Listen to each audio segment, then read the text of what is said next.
Quick update to what I'm doing. I've been running this CNC machine, learning it from my mill, instead of my mill, I guess.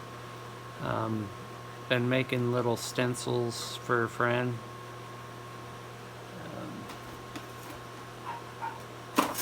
Trying to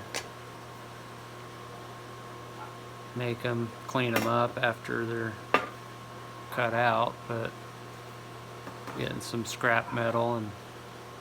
And this is an IM Service CNC machine.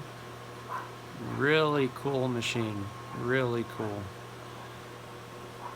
This guy makes them, and they're servo motors with it. They come with this here. There's a belt in there with the servo.